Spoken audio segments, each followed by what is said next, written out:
Bora fazer esse tupinho de carnaval para passar o carnaval aí, ó, sambando, bem linda, divando, maravilhosa.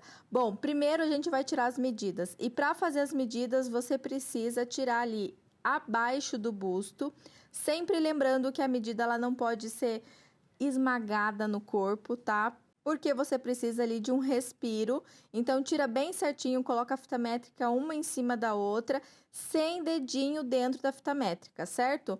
Vai tirar bem abaixo do busto ali.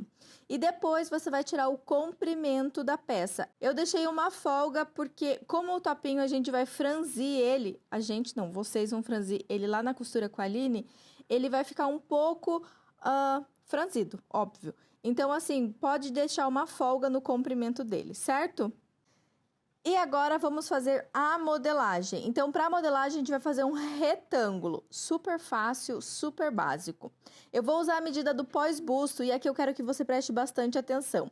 Eu acrescentei 5 centímetros porque o seio da Aline, ele não é tão volumoso assim. Por mais que ela tenha silicone e tudo mais.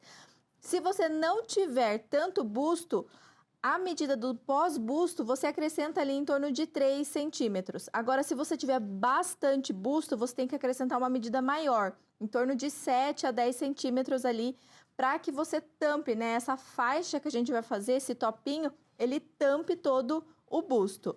E no caso aqui da medida da Aline, eu acrescentei 4 centímetros da medida do pós-busto dela. Então, deu uma medida de 69, eu somei com 4 centímetros e deu 73. Então, o meu retângulo ali ficou de 73 centímetros pelo comprimento da peça, que foi 23 centímetros. Depois da modelagem pronta, eu coloquei ali as informações e detalhe, eu esqueci de colocar ali na modelagem, mas vocês vão ver que eu coloquei lá na hora do corte, que é o fio da peça. O fio da peça é super importante, porque a gente tem que cortar ali no comprimento do tecido, certo? A gente tem que parear, digamos, a modelagem com a auréola do tecido para que a peça fique bem certinha.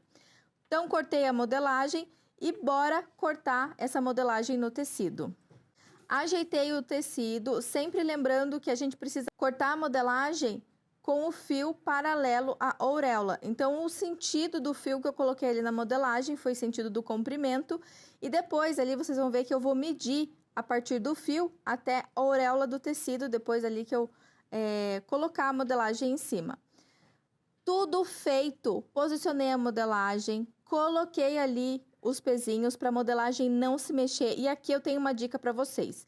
Eu estou cortando em viscose e eu dobrei o tecido no sentido do comprimento, porque como 73 centímetros é maior do que se eu dobrasse ele ali no sentido da largura, né, a gente não teria tupinho. Então, eu dobrei no sentido do comprimento para cortar 2 vezes de uma vez só. Lembrando que viscose é um tecido extremamente fino. Então, se você quiser, se você puder, você pode colocar um feltro embaixo e depois colocar o tecido da viscose em cima. Quando você for cortar a viscose, por favor, use uma tesoura extremamente adequada para esse tecido, porque se a tesoura for robusta, você pode ter um pouco de dificuldade na hora do corte, tá? Então, sempre materiais adequados para aquele determinado tipo de tecido. Para finalizar a parte do corte, eu faço esse processo direto ali no corte, que é o viés. Então, a gente precisa de alguns vieses para vocês fazerem ali o rolotê do tupinho. Para cortar no viés, eu posiciono a régua num ângulo de 45 graus. Então, a minha régua ela já tem essa marcação. Mas se a tua régua não tiver, não tem problema. É só pegar um esquadro que tenha o ângulo de 45 graus. Chega lá na papelaria e fala assim, eu quero um esquadro com ângulo de 45 graus. E vai fazendo essa marcação direto no tecido. Corta várias tiras, porque vocês vão precisar... Esse rolotê, ele vai ser a alça do tupinho. Então, precisa ter várias aí metragens para vocês, para não faltar alça no decorrer ali do processo da costura, certo? Finalizado modelagem e corte, o próximo vídeo será o vídeo da costura e eu quero ver vários tupinhos saindo aí dessa máquina de costura aí de vocês.